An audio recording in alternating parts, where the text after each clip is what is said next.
Hello there. I'm Scotty. You're not, and it's time. Yes, it's welcome back to the Wrestling Corner where we talk about all things wrestling. This is the third of four that I'm doing, and oh boy, we get to talk about something I want to talk about for a long time. WWE Bad Blood 2003 taking place in Houston, Texas, a Raw exclusive pay-per-view. Why did I want to talk about this pay-per-view? Well, this was one of the first ones that I ever saw. Hold on. This just feels like it's not one of the first. Man.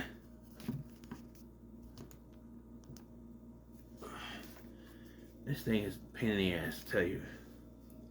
It's one of the first. Well, now this feels like it's too low.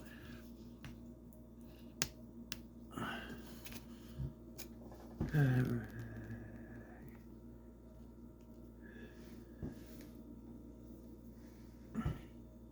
I saw, and out of all the ones that I saw that I rented from Cashwise, this one I rented the most.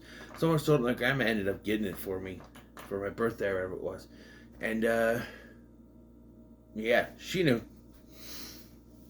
So yes, like I said, this was Raw exclusive pay-per-view. It was the first Bad Blood since the 1997 Bad Blood with two D's in bad in your house, which is infamous for the return or the debut of Kane. It's gotta be Kane. But here it's, well, this one is more notable for the Redneck Triathlon, which I'll have to explain what that is. We'll get to it. One of the best things about this. I'm sorry to Brian Zane. He hated this. He hated the Redneck Triathlon. He's like, fuck this. Fuck the Redneck Triathlon. But I love it. I love it, Michael. I get it. It's entertainment. That's what it is. But, we'll talk about it. Anyway. So the first match tonight, by the way, fuck the Peacock version of this. I should have watched the DVD version. Because this pay-per-view had the best theme song. Back off, I'll take you on. Headstrong, I'll take on anyone. Yes. And they dubbed it. Yes, they dubbed it. Stacy Keibler gets legs by Kid Rock. Not dubbed, but they dub out. And I didn't think about it until they get to the main event hype package for Triple H and Kevin Nash and a Hell in a Cell with Mick Foley as the referee. And I'm watching this and I'm going, wait, something's wrong. I'm like, this is supposed to be Headstrong playing here, and it's like generic rock music playing, and I'm like, no, that's not fucking Peacock. No. So we start off with a tag team match. Holla holla player, and it makes sense because he's involved in this. It is the Dudley Boys versus Christopher Nowinski and Rodney Mack, coming to the ring by Teddy Long. Now, at this point in time, Teddy Long had this faction group that it was basically African American people who claimed they were oppressed. It was a bunch of mid-carders who thrown together. Rodney Mack, D'Lo Brown, Jazz, at one point Mark Henry joins, and now Christopher Nowinski, who is far from any of the people in this. He's white, one thing. Two, he's a Harvard graduate, and he's one of the most privileged motherfuckers, the characters they could have. Yet he feels, I'm oppressed because I am the only Harvard graduate in WWE history, and everyone discriminates against me for it.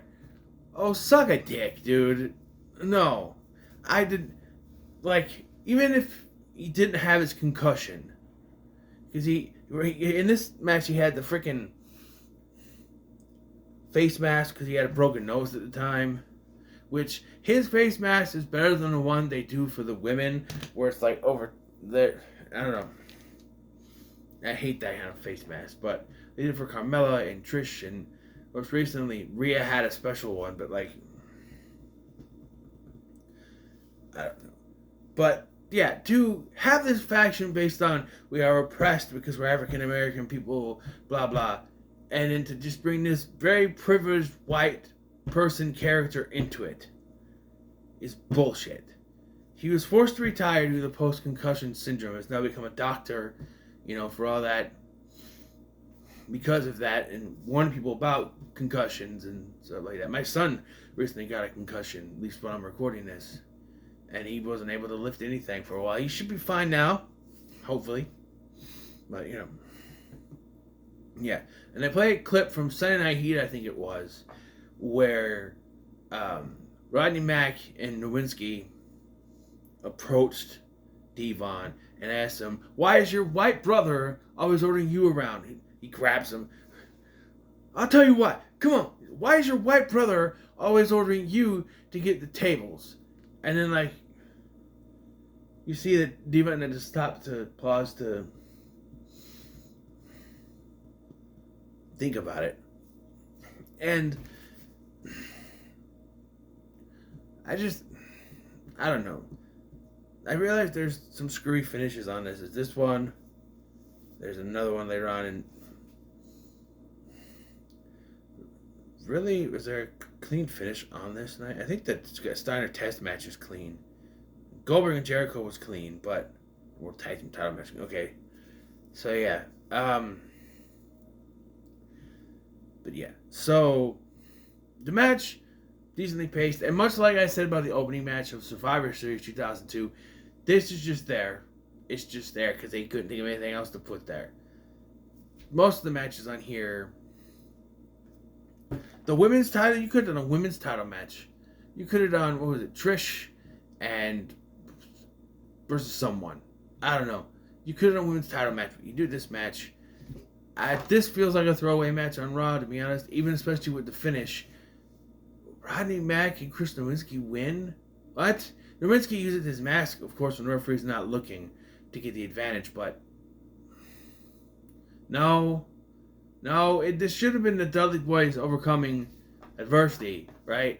Overcoming this stupid, because then he gets to the point where he's like, Devon gets the tables, and then Taylor Long's like, "Why is he telling you what to do, player?" And then Devon has to kind of stop, and it's like,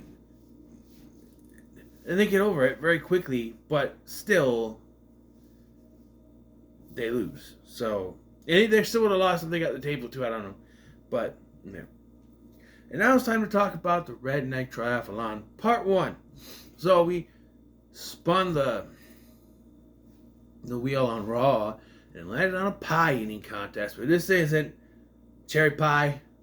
This isn't pumpkin pie. This isn't apple pie. This isn't Boston cream pie. No. Poontang pie.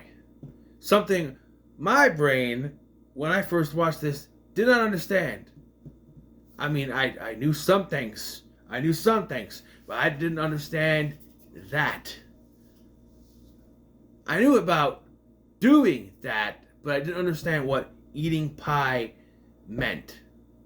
So I'm like, poontang. I'm just glad I didn't ask him, what's poontang pie? Where'd you hear that?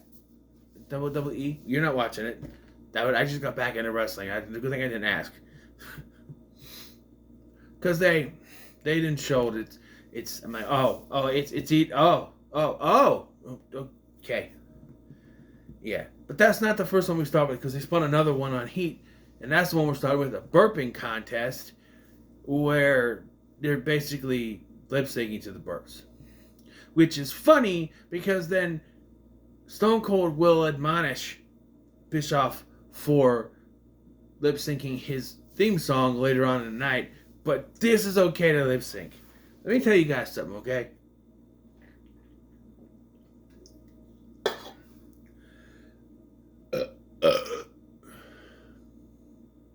There's a burp.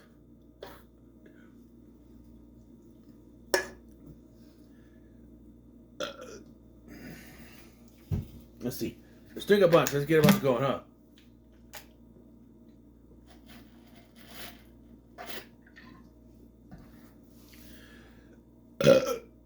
Do I win?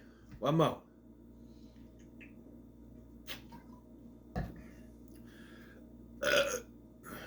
Did I win yet?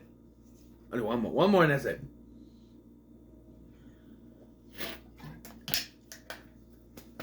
Build up.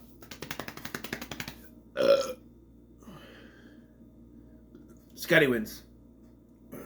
Those are real burps. The burps that they're lip syncing to are some of the fakest. The one that Stone Cold wins with doesn't sound like a burp. It sounds like a growl. Just like what? They're just making faces to these burps. And yes, Stone Cold wins the first one. Now the weirdest thing is they say that there'll be 3 games in total. So the first one is the burping contest. The second one, pie eating contest. And should we need a third one? I'm like, I understand 2 out of 3, sure. But if someone wins the first 2, then you can't call it a triathlon. It's a duathlon because you only did 2 games.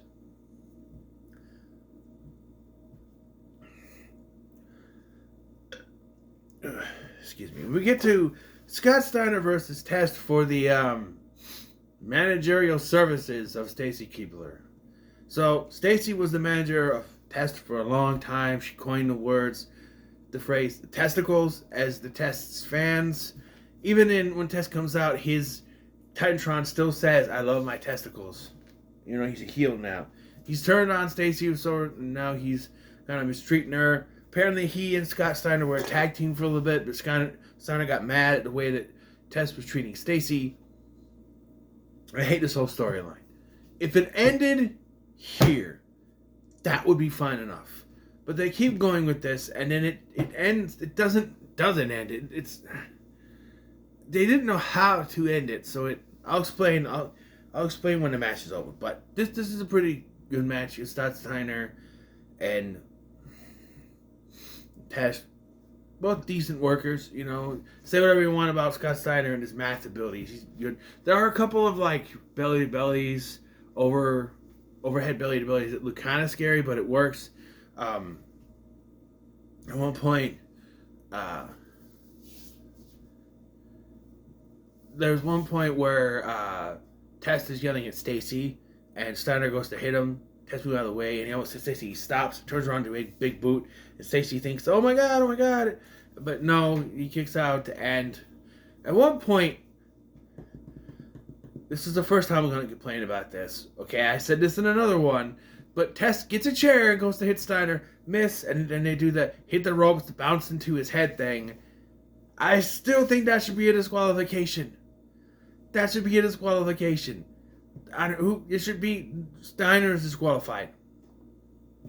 Speaking of which, at one point, Test is yelling at Stacy again and tells, give me a kiss, and she slaps him in the face. Right in front of the referee. I'm sorry, that's a disqualification.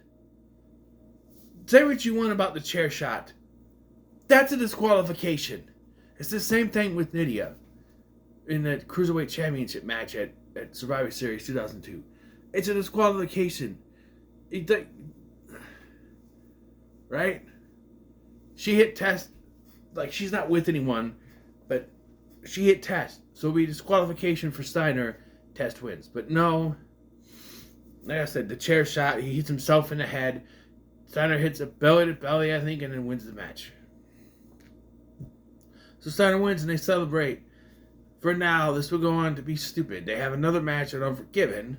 This time, it's not just for Stacy's managerial services, but he gets Steiner's services for some reason. And for some reason, they have Test win the match, and then they just decide, oh, Steiner's going to turn heel. And they become a heel tag team, and both treat Stacy like shit. And that makes no sense. They make no sense. They didn't know how to end this. They didn't know how to end it. Oh, just end it here. Well, Stone Cold and Eric Bischoff are in the back, and they're talking about pie. And the Bishop says, I actually made some selections of pie, which you can look at some lovely ladies in there. And I remember when I first watched it, I'm going, wait a minute, that's not Oh, because this was, I wrote 2003, 2004, whenever it was on VHS.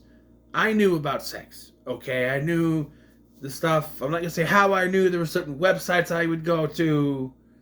I was a teenager. Leave me alone. But I figured it. I'm like, okay, pie eating. I got it. And so then Bischoff's like, I think I should get the first piece of pie. And Stone was like, what? It's my hometown? What? You think you should get a piece of pie? What? I should get the piece of pie? I think you should be a gracious host and let me get the first piece of pie. All right. You get the first piece of pie. I get to choose whose pie you eat. Fair enough.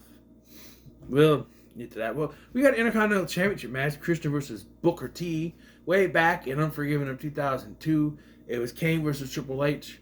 Both the Intercontinental and World Heavyweight Championships were on the line. Triple H won, because of course he did. And the Intercontinental Championship was retired. Worst decision ever.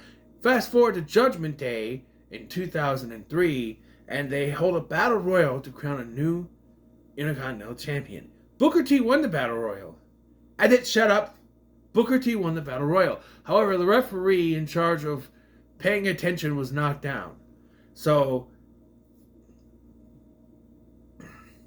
Christian, who was last eliminated, got back in the ring, hit Booker with the belt, then threw him over, and the referee saw him throw him over, so he won the Intercontinental Championship.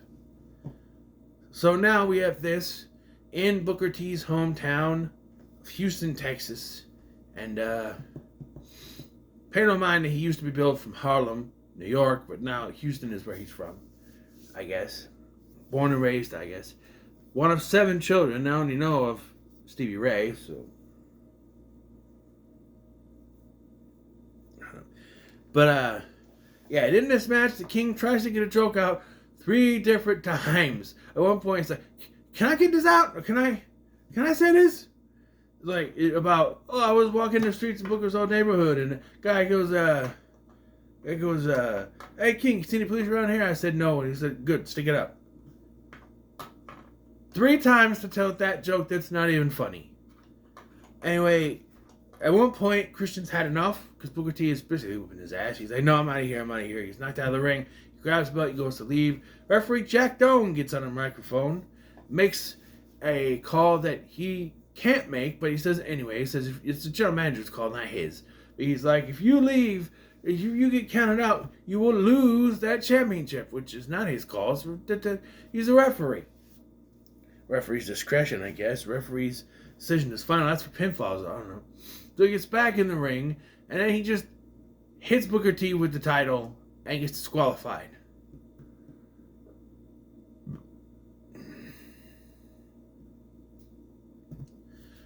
I was like, wait, I remember Booker T winning, and I remember he wins it on Raw for some reason. He ends up winning it on Raw. Maybe it's the next night or something. He ends up winning it on Raw, but yeah, it's just kind of stupid. Well, Redneck Triathlon Part 2, Pie Eating Contest. So Eric Bischoff and Jerry the King Lawler, of course, is moderating this because of course. He's so excited. Pie eating. Woo. Oh, woo. Pie eating, JR. Woo. He's so excited to moderate this. And so Eric Bischoff he introduces Stone Cold and talk about pie. He goes, hey, Eric, you like older women? I like older, sophisticated. Yeah, sure. Well, as soon as you hear older women, you're like, Well, we had a deal, right? You get to go first. I get to choose what pie. Let's introduce to you whose pie you will be eating. Hit that music. Oh, out comes Mae Young. And I laughed my ass. I goes, JR. JR goes, oh my God. Just he comes out and he's like, she's like, and like, so he's like, so Stone Cold makes reference to something they didn't say yet. But he's like, like you said, anyone can do the pretty ones. But then Bischoff doesn't say it till later. Well, there's a saying, anyone can do the pretty ones. Well, come here. And he makes out with her. And he's like, what? You just kissed her. It's a pie eating contest. And then Mae Young kicks him in the nuts.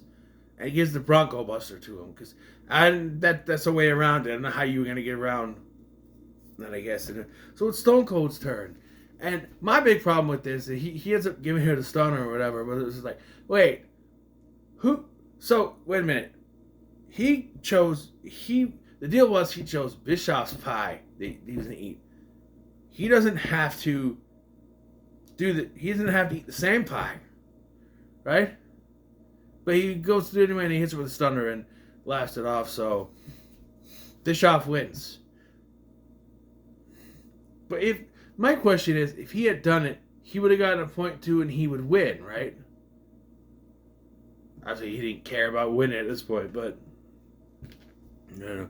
We get the World Tag Team Championship match, RVD and Kane defending the tag team titles against La Resistance. And the story here is that La Resistance attacked Rob Van Dam on Raw. Kane was nowhere to be found. When he confronted him, Kane just sort of did nothing. This was on the way to Kane becoming heel, the unmasking and whatnot. But, so La Resistance is being interviewed by Terry, and they go, hey, this could be a bit of a night. Too bad this isn't Texas. They're Canadians, but we want to dedicate this match to the greatest president of all time, Jacques Chirac. I guess he was the president of, is it Chirac or Chirac? Whatever. In France. They're Canadian, both of them. Yeah. And this is a decent match, but shockingly, La Resistance wins, because Kane and RVD are having issues. They're leading towards Kane becoming the unmasked one, so yeah. I believe they still have the old graphics for the tag titles at this point, I think.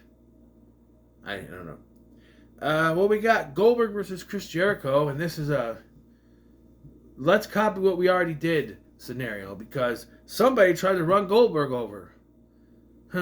Mysterious person trying to run over a bald person. Where have I heard that before? Oh, and there's someone who was paid off by somebody else. Where have I heard that before?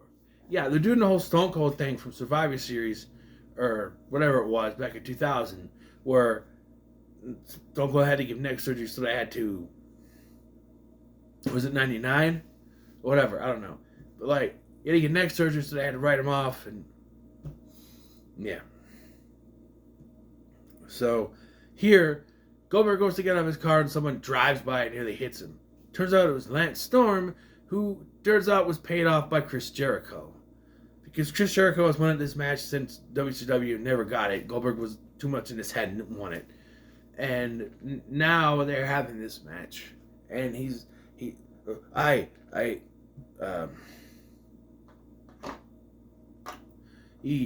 spilled paint all over his car. He caused him to spear Charles Robinson, poor Chuck. And we have this match. That's too long.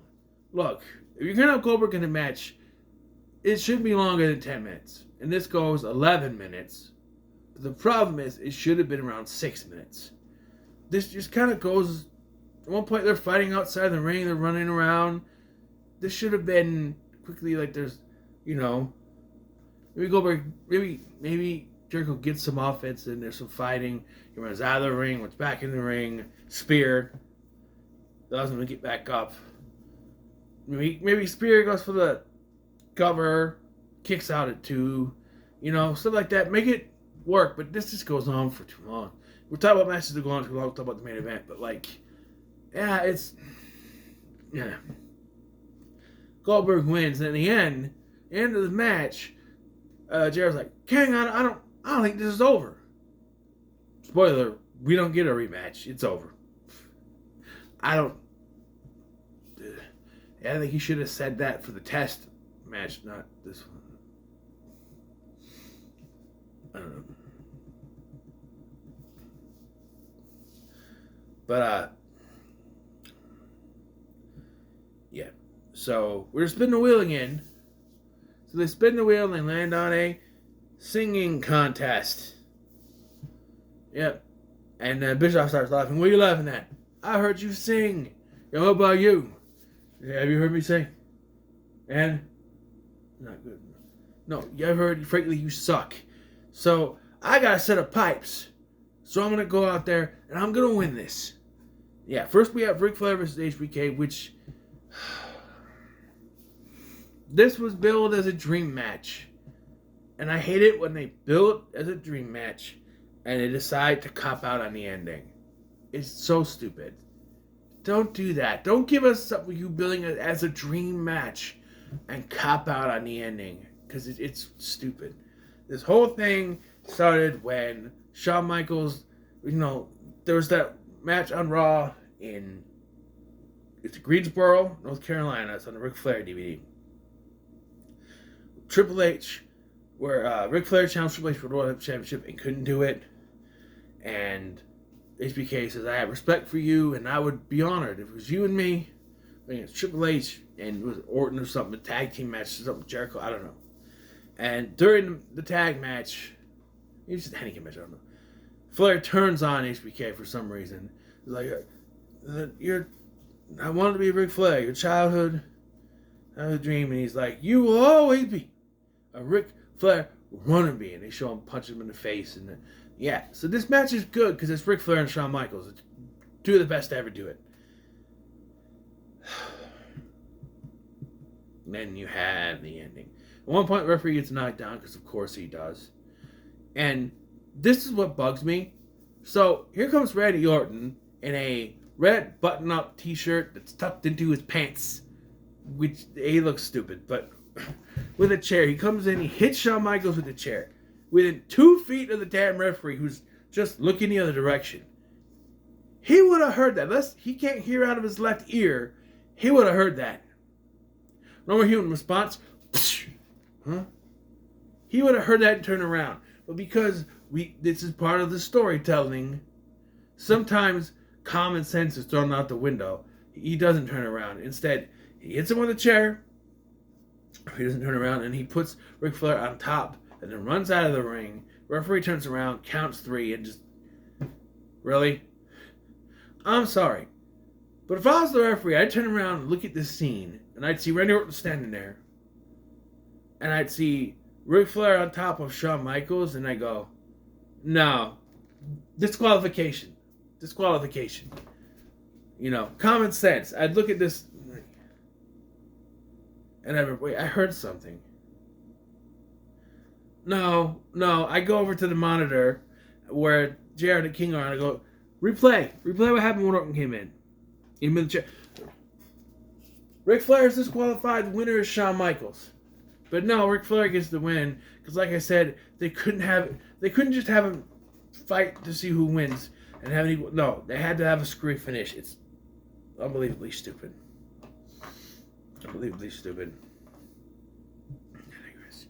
Well, Redneck Triathlon Part 3 is happening now, and Eric Bischoff comes out, says he's ready to sing, says he's going to win this, because Stone Cold can't sing. So he says, what a better way to do it than to sing my own theme song, and proceeds to lip sync his theme music, which is very obvious. But I'm like, Eric,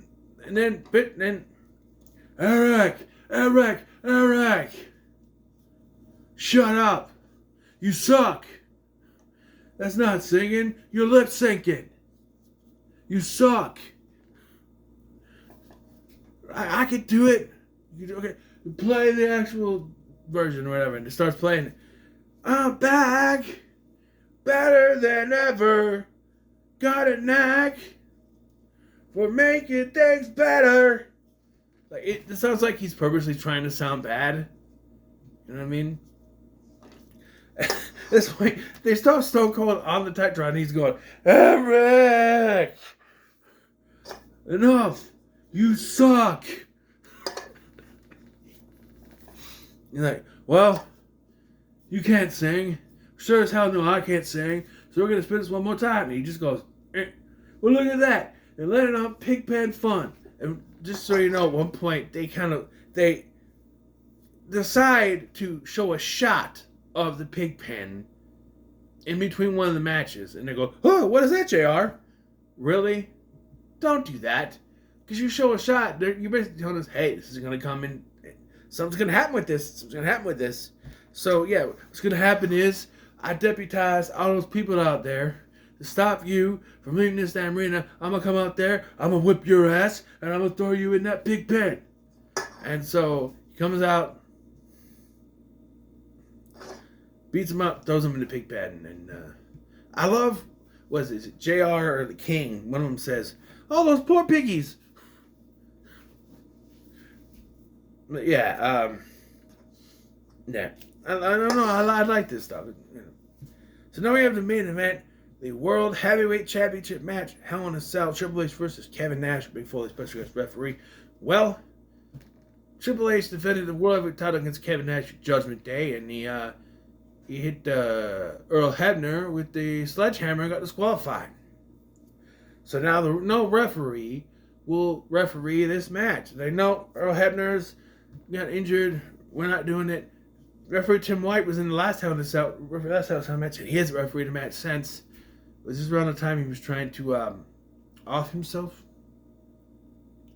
And this is only a storyline. It was kind of stupid, but so Stone Cold brings in Mick Foley, the hardcore legend. I remember back when I was watching, I was like, oh, who? And then I'm like, oh, Mankind. I knew who Mankind was. He looked different. His hair was shorter and a mask, you know.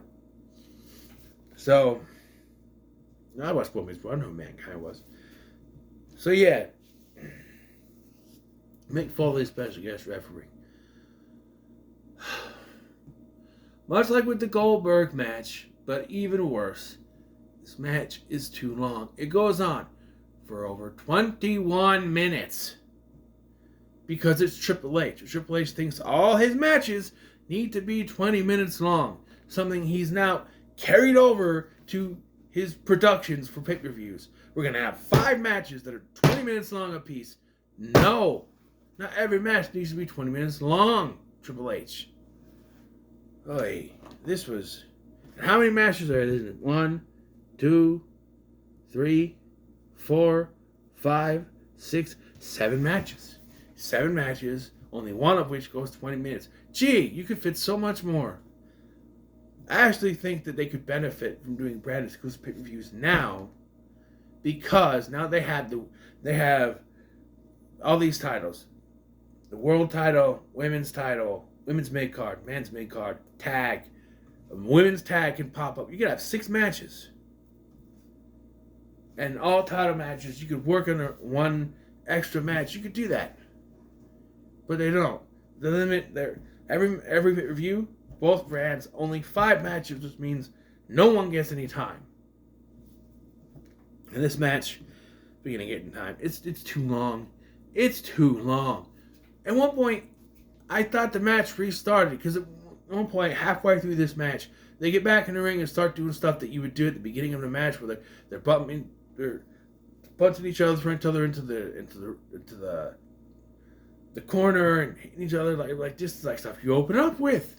You've restarted this match. It just feels like they're running out of things to do and they have to restart the match again. It's really weird. The toolbox is brought out, and then I say that because I think Jerry Lawler says it's tool time, and I went toolbox comes out, sledgehammer comes out. There's a thing with the steel steps where at one point Triple H has the steps and Nash trips him and he falls down on it face first, and King goes, what happened? And then JR said, I do believe Nash hit the drop toe hold, and then they show it. I'm like, he tripped him. I'm like, oh, it is a drop toe hold, I guess is what it's called.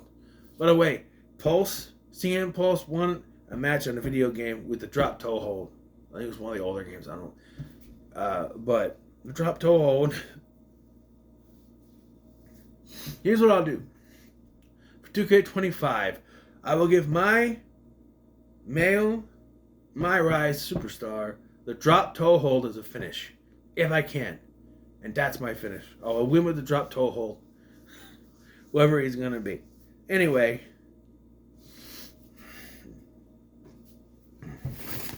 Yeah, this match goes on a bit too long, I think, personally.